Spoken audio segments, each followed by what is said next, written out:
Hello aspirants, welcome to Unlock GS Academy. चलिए start करते हैं दिसंबर मंथ का सेकंड सेशन, जिसमें हम न्यूज़पेपर के एग्जाम ओरिएंटेड इंपॉर्टेंट न्यूज़ को मल्टीपल चॉइस क्वेश्चन के थ्रू कवर करते हैं। तो चलिए देख लेते हैं आज हम कौन से टॉपिक कवर करने वाले हैं। प्रीवियस 6 टॉपिक हम प्रीवियस सेशन में कवर करा चुके हैं, जिसका लिंक आपको डिस्क्रिप्शन में मिल जाएगा। आज हम चर्चा करेंगे बायोलॉजिकल डाइवर्सिटी से संबंधित 30x30 टारगेट्स के बारे में। देन हम जानेंगे मणिपुर संगाई फेस्टिवल के बारे में, हॉर्टिकल्चर क्लस्टर डेवलपमेंट प्रोग्राम के बारे में चर्चा करेंगे, एक स्पीसीज ग्रेट इंडियन बस्टर्ड के बारे में चर्चा करेंगे और एक report climate investment opportunities in India schooling sector जानेंगे ये रिपोर्ट किसके द्वारा रिलीज की जाती है। इसके अलावा एक प्लेटफॉर्म मंथन प्लेटफॉर्म के बारे में भी जानेंगे। तो चलिए स्टार्ट करते हैं आज का इंपॉर्टेंट सेशन। ये क्वेश्चन आपका 30x30 टारगेट से संबंधित है, जिसके रिगार्डिंग आपको 3 स्टेटमेंट दिए गए हैं। फर्स्ट स्टेटमेंट में आपसे कहा गया है कि जो 30x30 जो टारगेट्स है, इसका उद्देश्य है प्रोटेक्ट करना, कंजर्व करना 30% ऑफ वर्ल्ड के terrestrial, fresh water, coastal and marine ecosystem को। सेकेंड स्टेटमेंट में आपसे कहा गया है कि इसको फर्स्ट टाइम लाया गया था 2019 में और प्रेजेंटली इसके अंतर्गत लगभग 100 से ज़्यादा कंट्री इसकी पार्ट हैं। थर्ड स्टेटमेंट में आपसे कहा गया है कि इंडिया इसका पार्ट नहीं है। तो इसमें आपको करेक्ट स्टेटमेंट फाइंड आउट करना है। तो चलिए देख लेते हैं इसका आंसर। इसमें जो फर्स्ट स्टेटमेंट में बात की गई है कि जो 30x30 टारगेट्स है, उसका उद्देश्य है प्रोटेक्ट एंड कंजर्व करना 30% ऑफ वर्ल्ड के जो टेरेस्ट्रियल यानी कि स्थलीय, fresh water, coastal and marine ecosystem को। तो ये इसके अंतर्गत करेक्ट स्टेटमेंट है। सेकेंड स्टेटमेंट में जो बात की गई है, इसको फर्स्ट टाइम लाया गया था 2019 में और प्रेजेंटली इसके अंतर्गत 100 से ज़्यादा कंट्रीज़ की पार्ट हैं। तो ये भी इसके अंतर्गत करेक्ट है। लेकिन जो थर्ड स्टेटमेंट में बात की गई है कि इंडिया इसका पार्ट नहीं है, तो जो 100 से ज़्यादा कंट्री जो इसकी पार्ट हैं उसमें इंडिया भी शामिल है, इसलिए थर्ड स्टेटमेंट रॉन्ग हो जाता है। इसलिए जो इसका आंसर है 1 और 2 ओनली। चलिए जान लेते हैं अभी चर्चा में क्यों रहा। जो एशिया के द्वारा जो 30x30 जो टारगेट के अंतर्गत जो प्रपोज किए गए थे पोस्ट 2020 ग्लोबल बायोडाइवर्सिटी फ्रेमवर्क के अंतर्गत एक जो गोल कहा गया था कि इनको वह अचीव करेंगे, तो एशिया उस पाथ पर अभी नहीं बढ़ रहा है कि वह उन जो गोल को अचीव कर पाए।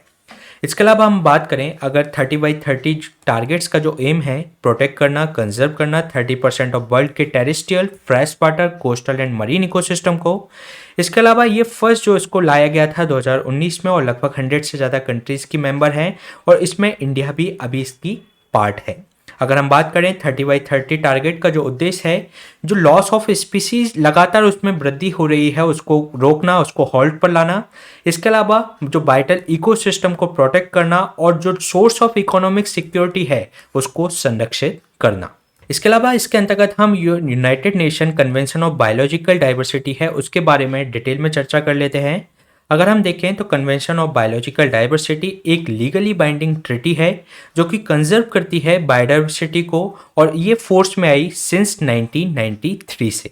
एक्चुअली में जब आपके 1992 में रियो डी जेनेरियो में जब अर्थ समिट हुई तो उसके अंतर्गत 3 ट्रीटी इसमें अस्तित्व में आई, जिसमें से सबसे पहली थी United nation framework convention on climate change, जिसको हम UNFCCC के रूप में जानते हैं।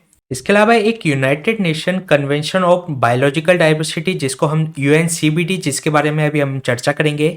इसके अलावा United nation convention on combat desertification UNCCD, इसके अंतर्गत 3 जो ट्रीटी थी वह अस्तित्व में आई रियो डी जेनेरियो अर्थ समिट 1992 के अंतर्गत। अगर हम बात करें United nation convention of biological diversity की, तो इसके 3 मेन ऑब्जेक्टिव हैं जो कि कंजर्वेशन करना बायोलॉजिकल डाइवर्सिटी का और इसका जो सस्टेनेबल यूज करना कंपोनेंट हैं जो कि बायोलॉजिकल डाइवर्सिटी के उनको, और इसका जो फेयर एंड इक्विटेबल शेयरिंग होनी चाहिए। जो बेनिफिट इससे जो बायोलॉजिकल डाइवर्सिटी से जो बेनिफिट्स अराइज होते हैं, जो बेनिफिट्स मिलते हैं, उसका जो यूटिलाइजेशन है वह एक तरीके से इक्विटेबल शेयरिंग होनी चाहिए फेयर रूप से। लगभग सभी कंट्री जो इसकी पार्ट है उन्होंने इसको रेटिफाई कर दिया गया है, लेकिन यूएस ने इसको साइन तो किया है लेकिन यूएस ने इसको रेटिफाई अभी तक नहीं किया है। अगर हम बात करें कन्वेंशन ऑफ बायोलॉजिकल डाइवर्सिटी के सेक्रेटरीट के बारे में, तो ये बेस्ड है मॉन्ट्रियल कनाडा के अंतर्गत और ये ऑपरेट किया जाता है यूनाइटेड नेशन एनवायरनमेंट प्रोग्राम के अंतर्गत, जिसका जो हेडक्वार्टर है नैरोबी में स्थित है। अगर हम बात करें इसकी जो पार्टीज हैं जो कंट्रीज़ की, उसके अंतर्गत कन्वेंशन ऑफ बायोलॉजिकल डाइवर्सिटी के अंतर्गत ये रेगुलर बेसिस पे मिलती हैं और ये जो मीटिंग जो कहलाती है वे उसको कहा जाता है कॉन्फ्रेंस ऑफ पार्टीज। इसके अलावा अगर हम इसमें बात करें तो इससे संबंधित एक कार्टेजेना प्रोटोकॉल है जो कि आपका कोप 5 के अंतर्गत जो 29 जनवरी 2000 के अंतर्गत आया जो कि एक सप्लीमेंट्री एग्रीमेंट है इस कन्वेंशन के अंतर्गत। और ये जब फोर्स में आया वह 11 सितंबर 2003 को फोर्स में आया। तो इसको लाया गया था 2000 में कोप 5 के अंतर्गत और फोर्स में ये आ रहा है 2003 के अंतर्गत। इसके अंतर्गत ये जो प्रोटोकॉल है वह बायो सेफ्टी की बात करता है। जो लिविंग मॉडिफाइड जो ऑर्गेनिज्म होते हैं उसके अंतर्गत जिसको हम जेनेटिकली मॉडिफाइड करके उनको तैयार किया जाता है, तो इसके अंतर्गत ये जरूरी है कि जो भी प्रोडक्ट आप एक देश से दूसरे देश में अगर उसको आप एक्सपोर्ट कर रहे हो या उसका इंपोर्ट कर रहे हो तो आपको उसको पर उस प्रोडक्ट के ऊपर स्पेसिफाइड करना होगा कि ये लिविंग मॉडिफाइड प्रोडक्ट है, जिससे कि उससे संबंधित अगर कोई उस देश के अंतर्गत कंसर्न है जो बायोडाइवर्सिटी से संबंधित उससे कोई पोटेंशियल रिस्क हो सकता है तो उसके द्वारा उस देश को अवेयर किया जा सके। तो अगर इस प्रोटोकॉल को हम अगर वन लाइन में समझने की कोशिश करें तो जो मॉडर्न बायोटेक्नोलॉजी से जो आपकी लिविंग मॉडिफाइड जो ऑर्गेनिज्म तैयार होते हैं उससे क्या बायोलॉजिकल डाइवर्सिटी पर पोटेंशियल रिस्क हो सकते हैं उसको से संरक्षण करने का प्रयास करता है कार्टेजेना प्रोटोकॉल।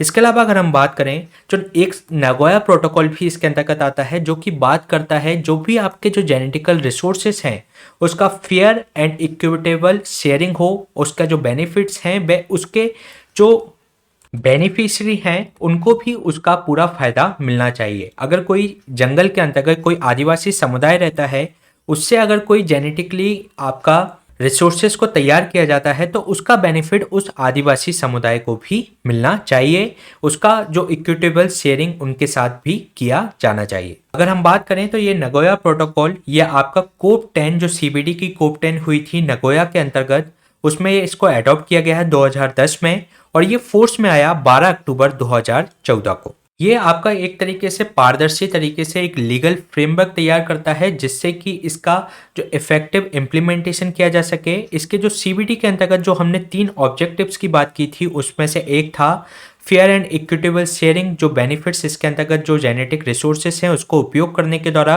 जो बेनिफिट्स जनरेट हो रहे हैं उसका इक्विटेबल शेयरिंग किया जाए।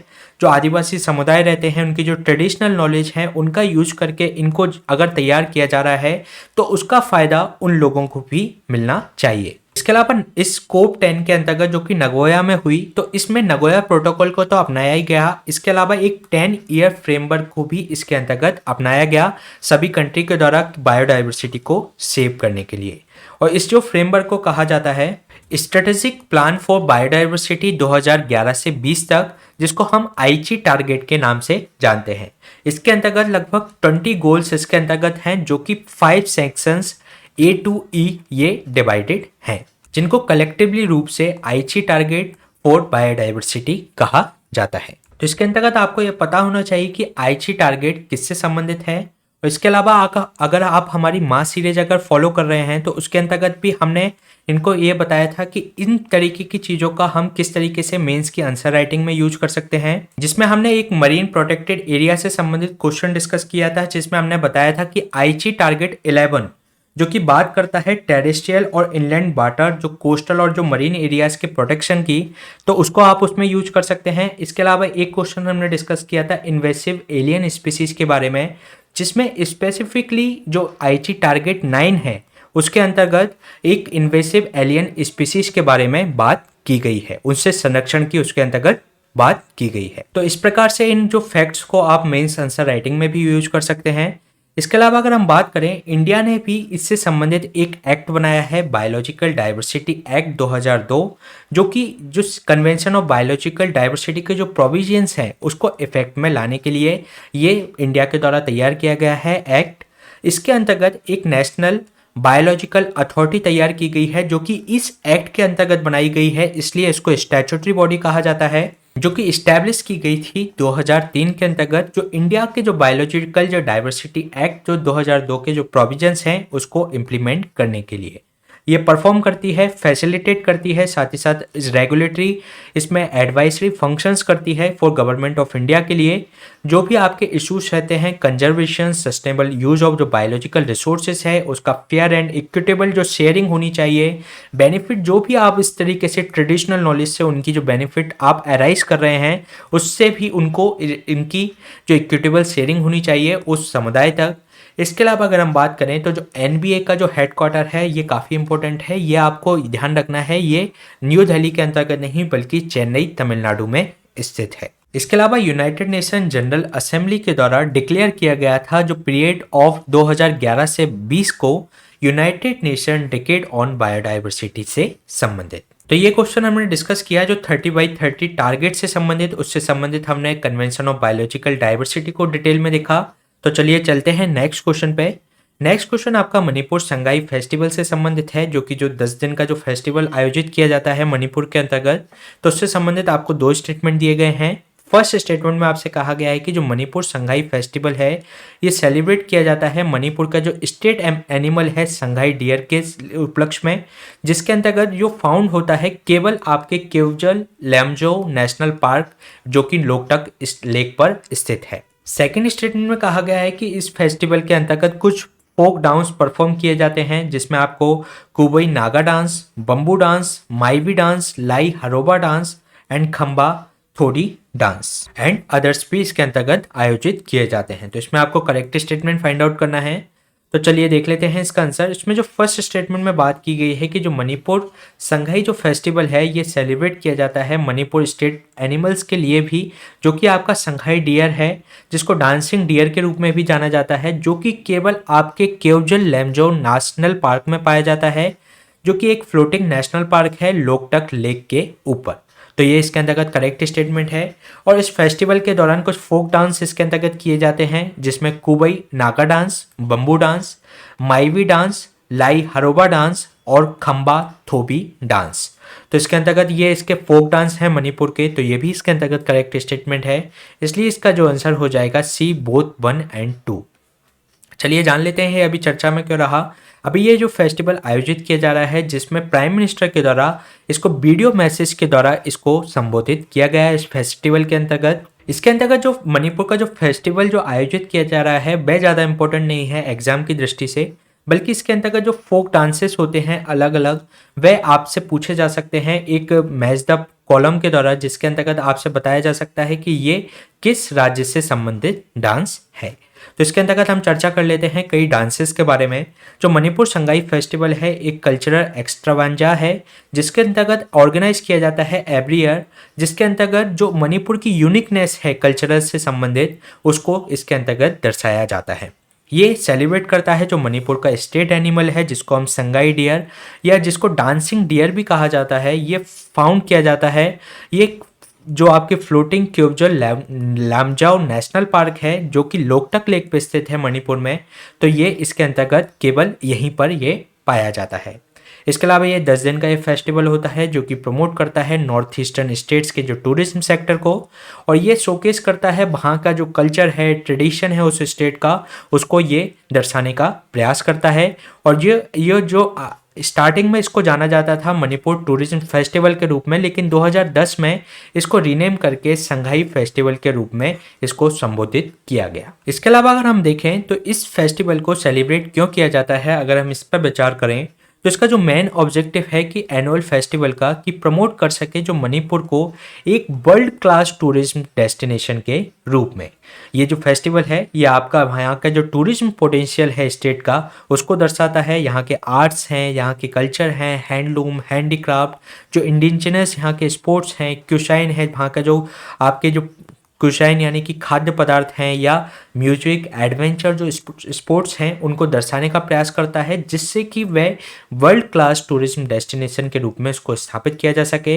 इसके अलावा अगर हम इसकी बात करें तो क्लासिकल डांस इसमें काफ़ी महत्वपूर्ण है। रासलीला यहाँ का एक क्लासिकल डांस है जो कि इसके अंतर्गत परफॉर्म किया जाता है, और अन्य जो फोक डांसेस हैं जिसमें आपका Kabui Naga dance, bamboo dance, Maibi dance, Lai Haraoba dance, ये कई बार पूछा गया है एग्जाम में।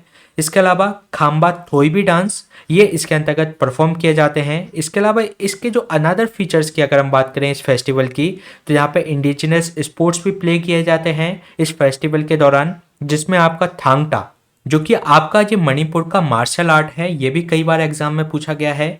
ये जो कि आपका तलवारों के द्वारा इसको परफॉर्म किया जाता है। एक है यूबी लाकपी, जो कि एक रग्बी लाइक जो गेम होता है वो उसकी तरह इसको खेला जाता है। इसमें जो ग्रीस्ड कोकोनट है उसके माध्यम से इसको खेला जाता है। इसमें एक और होता है मुकना कैंगजेई, जो कि कॉम्बिनेशन है हॉकी एंड रेसलिंग का। इसके अलावा एक संगोई कैंगजेई भी है, जो कि पोलो की तरह खेला जाता है, जो कि एवॉल्व भी हुआ है मणिपुर के अंतर्गत ही। इसके अंतर्गत आपको जो इम्पोर्टेंट है वो तो ध्यान रखना ही है, जैसे कि माईबी डांस जो यहाँ का फोक डांस है, लाई हरोबा डांस, इसके अलावा खाम्बा थोईबी डांस, और जो अनादर स्पोर्ट्स हैं थांगटा काफ़ी इंपॉर्टेंट है, जो यूबी लाकपी, इसके अलावा मुकना कांगजेई, संघोल कांगजेई यहाँ के इम्पोर्टेंट यहाँ के स्पोर्ट्स हैं। अगर हम बात करें इसका जो 2022 का जो एडिशन है वह सेलिब्रेट किया जा रहा है अभी। इसका जो फेस्टिवल है ये सेलिब्रेट किया जा रहा है 13 वेन्यूज में, जो 6 डिस्ट्रिक्ट हैं मणिपुर के अंतर्गत। इस इवेंट की थीम रखी गई है फेस्टिवल ऑफ वननेस, मतलब ऐसा उत्सव जो कि एकता का जो वननेस का एक प्रमोट करे। इसके अलावा ये प्रमोट कर रहा है sense of belonging to creates, जो प्राइड है यहाँ की ऑनरशिप है यहाँ पे लैंड पर रहने वाले लोगों की, उनके लिए बीच में उनका एक प्राइड का भाव उत्पन्न किया जा सके। इसके अलावा इसमें एक 2 टेबल बुक भी इसके अंतर्गत रिलीज की गई directorate of information and public relation के द्वारा, जिसमें आपकी मणिपुर संगाई फेस्टिवल 2022 के बारे में और मणिपुर टुडे स्पेशल एडिशन को इस फेस्टिवल के अंतर्गत इसमें रिलीज किया गया। इसके अलावा अगर हम बात करें संघाई ब्रो एंटर डियर भी उसको बोला जाता है, जिसको डांसिंग डियर भी बोला जाता है। ये यहाँ की एंडेमिक है और रेयर सब स्पीसीज है, जिसको आप ब्रो एंटर जो डियर होता है जो कि फाउंड होता है, ये आपका केवल मणिपुर में है। इसके अलावा यहाँ का जो स्टेट एनिमल भी है, इसका जो हैबिटाट है ये रेस्ट्रिक्टेड है। यहाँ का जो एक मार्सी एक वेटलैंड बना हुआ है किमजुल लैमजाओ नेशनल पार्क। ये जो नेशनल पार्क है एक फ्लोटिंग बायोमास से तैयार किया गया है, जिसको आपका फुमडीज कहा जाता है। इनको जो बायोलॉजिकल जो बायोमास होते हैं उनको फुमडीज कहा जाता है। तो इन जो फुमडीज होता है उसके अंतर्गत जो कि लोकटक लेक पर स्थित है, इसको आपका फुमडी कहा जाता है। इसके अलावा ये जो वन ऑफ द जो 7 जो रामसर साइट्स हैं इंटरनेशनल इंपॉर्टेंस की मणिपुर के अंतर्गत, वह इसके अंतर्गत शामिल है। इसके अलावा ये जो इसका जो हैबिटाट है संगाई का, ये प्रोटेक्टेड है किमजाओ लामजाओ नेशनल पार्क के अंतर्गत, जो कि वाइल्ड लाइफ प्रोटेक्शन एक्ट 1972 के अंतर्गत इनको प्रोटेक्शन दिया जाता है। अगर हम बात करें जो किमजाओ लामजाओ नेशनल पार्क है, ये ओनली फ्लोटिंग नेशनल पार्क है इंडिया का, और इसमें जो फुमडी होती है एक तरीके से फ्लोटिंग मास होता है। जो इंटेंगल जो वेजिटेशंस होते हैं इसके अंतर्गत, वह उनके लगभग एक्युमुलेशन से उनके इकट्ठा होने से ये एक तरीके से बायोमास निर्माण होता है सॉइल के साथ मिलने के कारण। इसके अलावा जो फ्लोटिंग बायोमास है संगाई का, ये ऑफन एक तरीके से एक बैलेंस करने की कोशिश करता है। ये एक तरीके से ये एक फुमडी है, ये सेकंड है, तो इससे इस पर जाने के लिए एक तरीके से ये उचकता है, तो एक तरीके से ये देखने को लगता है कि ये डांस कर रहा है, तो इसको डांसिंग डियर के नाम से भी जाना जाता है मणिपुर के। अगर हम इसके आयुष्यन स्टेटस की बात करें तो ये आयुष्यन लिस्ट में ये इसको इंडेंजर्ड के रूप में दर्ज कराया गया है। तो इसको आयुष्यन स्टेटस में इसको इंडेंजर्ड के रूप में इसको प्रोटेक्ट किया गया है। तो ये क्वेश्चन हमने डिस्कस किया संघाई फेस्टिवल के बारे में। चलिए चलते हैं नेक्स्ट क्वेश्चन पे। नेक्स्ट क्वेश्चन आपका है हॉर्टिकल्चर क्लस्टर डेवलपमेंट प्रोग्राम से संबंधित, जिसके रिगार्डिंग आपको 3 स्टेटमेंट दिए गए हैं। फर्स्ट स्टेटमेंट में कहा गया है कि ये जो प्रोग्राम है ये ministry of commerce and industry के द्वारा जो कि इन्हेंस करेगा global competitiveness with the horticulture sector के अंतर्गत। सेकेंड स्टेटमेंट में आपसे कहा गया है कि जो नेशनल हॉर्टिकल्चर बोर्ड है इसकी नोडल एजेंसी है इसको इम्प्लीमेंट करने के लिए। इसके अलावा 55 क्लस्टर्स इसके अंतर्गत पहचान कर ली गई है इस प्रोग्राम के अंतर्गत। तो इसमें आपको करेक्ट स्टेटमेंट फाइंड आउट करना है। तो चलिए देख लेते हैं इसका आंसर। इसमें जो फर्स्ट स्टेटमेंट में बात की गई है कि ये जो प्रोग्राम है ministry of commerce and industries के द्वारा इसको शुरू किया गया है, तो ये रॉन्ग स्टेटमेंट है क्योंकि ये मिनिस्ट्री ऑफ एग्रीकल्चर के द्वारा इसको शुरू किया गया है। जो हमारी ministry of agriculture and farmer welfare है वह इसको शुरू किया है, जिसमें जो इन्हेंस करेगा ग्लोबल कॉम्पिटिटिवनेस को, ग्लोबल प्रतिस्पर्धा को हॉर्टिकल्चर सेक्टर में। तो इसमें अंतर्गत ये रॉन्ग स्टेटमेंट है। सेकेंड स्टेटमेंट में जो बात की गई है कि जो नेशनल हॉर्टिकल्चर बोर्ड है इसका नोडल एजेंसी है फॉर इम्प्लीमेंटेशन के लिए, तो ये भी इसके अंतर्गत करेक्ट है। थर्ड स्टेटमेंट में जो बात की गई है कि इस प्रोग्राम के अंतर्गत अभी तक लगभग 55 क्लस्टर्स को आइडेंटिफाई कर लिया गया है, तो ये इसके अंतर्गत करेक्ट स्टेटमेंट है। इसलिए इसका जो आंसर हो जाएगा D 2 and 3 ओनली। चलिए देख लेते हैं अभी चर्चा में क्या है। ये जो प्रोग्राम की अगर हमने बात की, जो क्लस्टर डेवलपमेंट जो प्रोग्राम है हॉर्टिकल्चर से संबंधित, इसको ministry of agriculture and farmer welfare के द्वारा इसको शुरू किया गया है, जिससे कि ग्लोबल प्रतिस्पर्धा को बढ़ाया जा सके हॉर्टिकल्चर सेक्टर में। एक नेशनल हॉर्टिकल्चर बोर्ड है जो कि नोडल एजेंसी है इसके इम्प्लीमेंटेशन के लिए। इसमें 55 सेक्टर्स इसके अंतर्गत आइडेंटिफाई कर लिए गए हैं। इसके अंतर्गत जो क्लस्टर डेवलपमेंट प्रोग्राम होगा एक तरीके से ज्योग्राफिकल स्पेशलाइजेशन उसके अंतर्गत किया जा सकेगा, उसको क्लस्टर के रूप में डेवलप किया जा सकेगा हॉर्टिकल्चर सेक्टर को, जो कि प्रमोट करेगा यहाँ के जो इंटीग्रेटेड जो मार्केट जो लेड जो डेवलपमेंट्स होते हैं, ट्रांसपोर्ट आदि जो होते हैं, वह उसके अंतर्गत जो कि प्री प्रोडक्शन, प्रोडक्शन और जो पोस्ट हार्वेस्ट लॉजिस्टिक्स और उसकी जो ब्रांडिंग से संबंधित है उसके लिए एक तरीके के क्लस्टर को डेवलप कर सकेगा। इसके अलावा अगर हम बात करें इंडिया की, तो सेकंड लार्जेस्ट प्रोड्यूसर है हॉर्टिकल्चर क्रॉप्स का। इसके अंतर्गत जो अकाउंट करता है लगभग अप्रॉक्सीमेटली 12% ऑफ वर्ल्ड के प्रोडक्शन का, जिसमें फ्रूट्स और वेजिटेबल्स शामिल हैं। और फर्स्ट नंबर पे कौन आता है? फर्स्ट नंबर पे है चाइना। अगर हम बात करें जो क्लस्टर डेवलपमेंट प्रोग्राम का उद्देश्य है कि इंप्रूव किया जा सके जो हमारा एक्सपोर्ट है, जो टारगेटेड क्रॉप्स हैं उसको 20% इंक्रीज किया जा सके, साथ ही साथ क्लस्टर स्पेसिफिक ब्रांड्स को इसके अंतर्गत तैयार किया जा सके जो कि वैश्विक मार्केट में उससे संबंधित प्रतिस्पर्धा दे सके अन्य प्रोडक्ट्स को। तो ये क्वेश्चन हमने डिस्कस किया हॉर्टिकल्चर के क्लस्टर डेवलपमेंट प्रोग्राम से संबंधित। चलिए चलते हैं नेक्स्ट क्वेश्चन पे। नेक्स्ट क्वेश्चन आपका ग्रेट इंडियन बस्टर्ड से संबंधित है, जिसके रिगार्डिंग आपको 3 स्टेटमेंट दिए गए हैं। फर्स्ट स्टेटमेंट में आपसे कहा गया है कि इसका जो हैबिटाट है ये इसमें एरिड और जो सेमी एरिड जो ग्रासलैंड शामिल हैं, शुष्क और अर्धशुष्क घास के अंतर्गत इसका हैबिटेट है। सेकेंड स्टेटमेंट में कहा गया है कि गुजरात के पास इसकी हाईएस्ट पॉपुलेशन है जो कि एंडेमिक है इंडियन सबकॉन्टिनेंट की। थर्ड स्टेटमेंट में आपसे कहा गया है कि जिसका जो आयुषियन स्टेटस है ग्रेट इंडियन बस्टर्ड का वह इंडेंजर्ड है। तो इसके अंतर्गत आपको करेक्ट स्टेटमेंट फाइंड आउट करना है। तो चलिए देख लेते हैं इसका आंसर।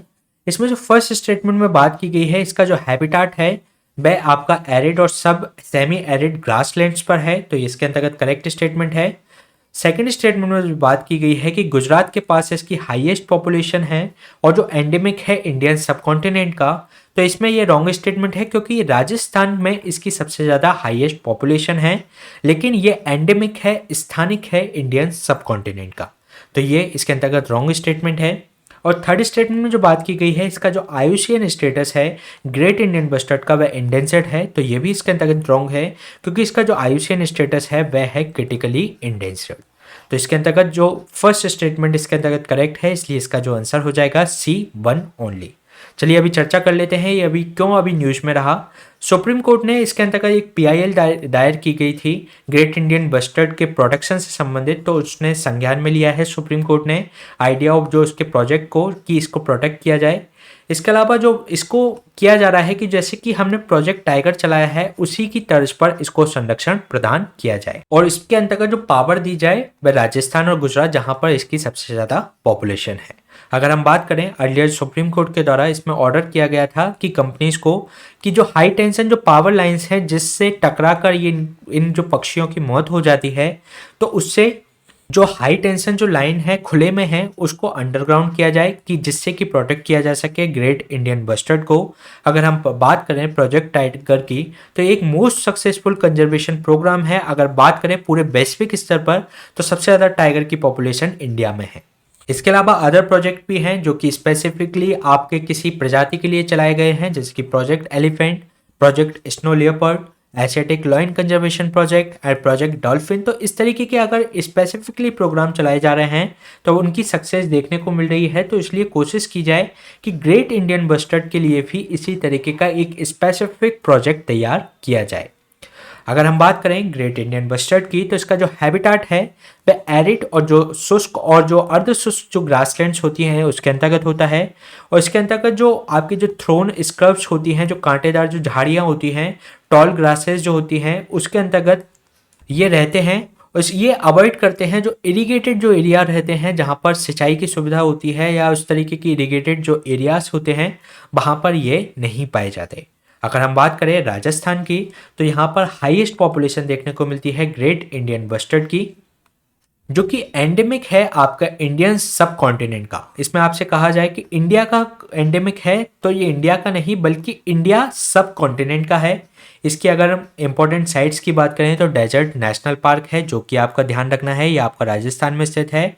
इसके अलावा नालिया जो है वह आपका गुजरात में स्थित है, और एक बरोरा है वह आपका महाराष्ट्र में स्थित है, और एक बेलारी है जो कि आपका कर्नाटक में स्थित है। अगर हम इसके आयुष्यन स्टेटस की बात करें तो इसका आयुष्यन स्टेटस है क्रिटिकली इंडेंजर्ड। इस पर जो खतरा क्या है, इसकी हंटिंग की जाती है, इसका शिकार किया जाता है, लगातार इसका हैबिटेट को डिग्रेड किया जा रहा है। जो ग्रीनिंग प्रोजेक्ट हैं उसके नाम पर यहाँ पर इनको जो एरिड जो ग्रासलैंड्स है जिसको ये पसंद करते हैं उसको ग्रीनरी के रूप में किया जा रहा है, जिसके कारण से ये यहाँ पर विलुप्ति की कगार पर पहुंच रहे हैं। इसके अलावा एक जो मिनिस्ट्री ऑफ एनवायरनमेंट के द्वारा जो integrated development of wild habitat का जो प्रोग्राम चलाया जा रहा है उसके अंतर्गत जो स्पीसीज ऑफ रिकवरी प्रोग्राम है, जो एसआरपी जो प्रोग्राम है उसमें से भी इसको एक तरीके से इसके लिए प्रोग्राम चलाया जा रहा है। तो ये क्वेश्चन हमने डिस्कस किया ग्रेट इंडियन बस्टर्ड के बारे में। चलिए चलते हैं नेक्स्ट क्वेश्चन पे। नेक्स्ट क्वेश्चन एक रिपोर्ट बेस्ड क्वेश्चन है जिसमें आपसे पूछा गया है कि ये रिपोर्ट किसके द्वारा रिलीज की जाती है। अभी ये चर्चा में रही तो ये किसके द्वारा रिलीज की गई है ये आपको बताना है। आपके पास 4 ऑप्शन है, World Meteorological Organization, United Nation Environment Programme, World Bank और वर्ल्ड फूड प्रोग्राम। तो ये जो रिपोर्ट है climate investment opportunities in India cooling sector, तो ये रिपोर्ट रिलीज की गई है आपके वर्ल्ड बैंक के द्वारा। चलिए जान लेते हैं इसकी फाइंडिंग्स के बारे में। अगर हम बात करें इसकी हाइलाइट्स के बारे में तो 2030 तक लगभग 160 से 200 मिलियन जो पीपल हैं अक्रॉस इंडिया ये हो जाएंगे जो हीट वेव्स है, लगातार जो हीट वेव्स की जो कंडीशंस बनती है गर्मियों के दिनों में, तो उससे एक्सपोज्ड ये हो जाएंगे 2030 तक। इसके अलावा 2030 तक लगभग 34 मिलियन जो पीपल हैं वह फेस करेंगे जॉब लॉसेस, क्योंकि हीट स्ट्रेस जो इनकी जो प्रोडक्टिविटी होगी हीट स्ट्रेस से संबंधित वह इसके अंतर्गत डिक्लाइन हो जाएगी। इसके अलावा जो करंट जो फूड लॉसेस है वह जो हीट के जो ड्यूरिंग ट्रांसपोर्टेशन के दौरान जो फूड डिग्रेड हो जाता है एक्सेस हीट के कारण, तो ये लगभग बढ़ जाएगा जो कि आपका $30 बिलियन का इससे नुकसान होगा एनुअली रूप में। अगर हम बात करें 2037 की तो डिमांड और जो होगी कूलिंग प्रोडक्ट्स की वह लगभग 8 टाइम्स आज से बढ़ जाएगी, और जो आपकी जो एक्सपेक्टेड जो राइस है लगभग 435% इंक्रीज हो जाएगा ग्लोबल ग्रीन हाउस गैसेस में। इसके अलावा स्पेसिस को कूल रखने के लिए एक इनोवेटिव जो एनर्जी एफिशिएंट टेक्नोलॉजीज की ज़रूरत होगी, जिससे कि इन्वेस्टमेंट अपॉर्चुनिटीज़ होगी लगभग $1.6 ट्रिलियन की 2040 तक। इसके अलावा अगर इसके अंतर्गत हम बात करें इसमें कुछ रिकमेंडेशंस दी गई हैं, सिफारिश की गई है कि एडॉप्ट किया जाए क्लाइमेट रिस्पॉन्सिव कूलिंग टेक्नोलॉजीज को, कूलिंग टेक्निक्स को as a norm both private and government funded construction से संबंधित। इसके अलावा इन्वेस्ट किया जाए प्री कूलिंग रेफ्रिजरेट जो ट्रांसपोर्ट हैं जो कि हेल्प कर सके फूड लॉसेस को लगभग 76% और जो रिड्यूस करेगा कार्बन इमिशन को 16%।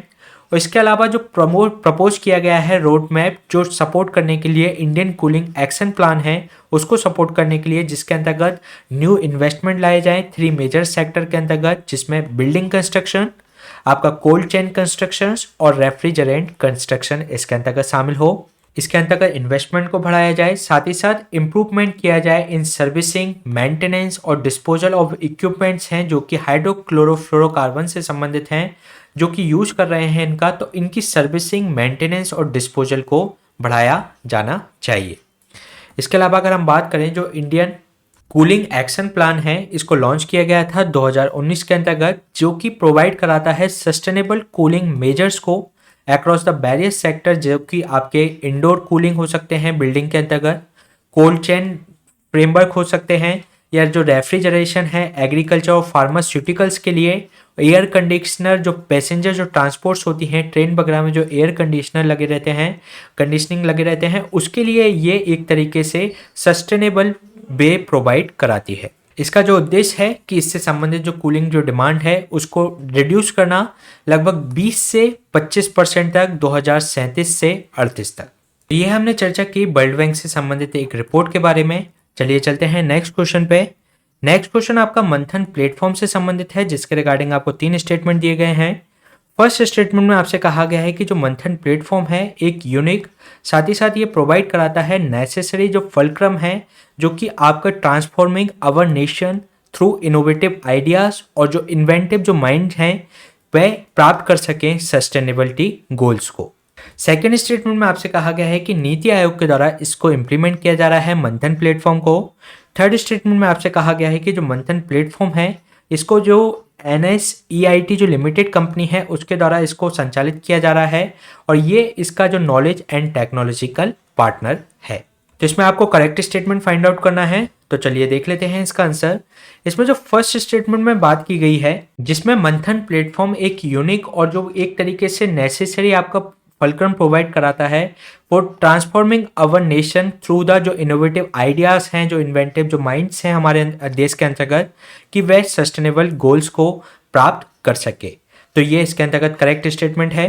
सेकंड स्टेटमेंट में जो बात की गई है कि जो आपका जो नीति आयोग है वो इम्प्लीमेंट कर रहा है मंथन प्लेटफॉर्म को, तो ये आपका नीति आयोग के द्वारा नहीं, जो कि आपका ऑफिस है प्रिंसिपल साइंटिफिक एडवाइजर का, उसके द्वारा इसको इम्प्लीमेंट किया जा रहा है, ना कि नीति आयोग के द्वारा। तो ये रॉन्ग स्टेटमेंट हो जाएगा। थर्ड स्टेटमेंट में जो बात की गई है कि मंथन प्लेटफॉर्म का जो नॉलेज पार्टनर है, टेक्नोलॉजिकल पार्टनर है, वह NSEIT लिमिटेड है, तो ये इसके अंतर्गत करेक्ट स्टेटमेंट है। इसलिए इसका जो आंसर हो जाएगा 1 और 3 ओनली। चलिए जान लेते हैं अभी चर्चा में क्यों रहा। इस प्लेटफॉर्म को अभी अगस्त में ही लॉन्च किया गया था, लेकिन इस जो प्लेटफॉर्म के द्वारा जो एक बेस्ट टेक इनिशिएटिव जो ईयर अवार्ड है वह इसको प्राप्त हुआ बिजनेस एक्सीलेंस अवार्ड के रूप में।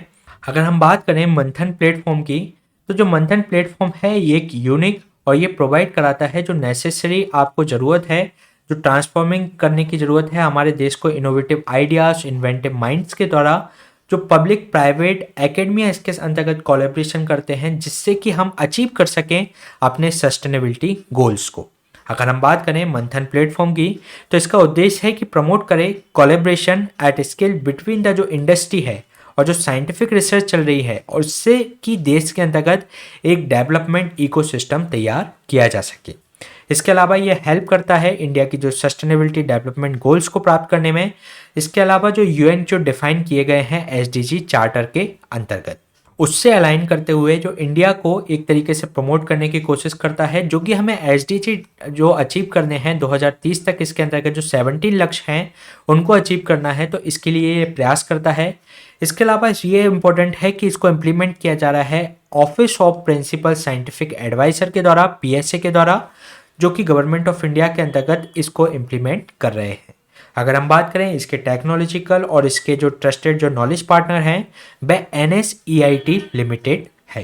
तो जो हमारे SDG गोल हैं उसको अचीव करने के लिए मंथन प्लेटफॉर्म कार्य कर रहा है, और ये ध्यान रखिएगा ये जो इम्प्लीमेंट किया जा रहा है office of the principal scientific adviser के द्वारा इसको इम्प्लीमेंट किया जा रहा है। तो ये हमने बात की मंथन प्लेटफॉर्म के बारे में। इसी तरीके के सेशन हम आपके बीच में लाते रहेंगे। Please stay tuned and subscribe the unlock GS academy. Thank you.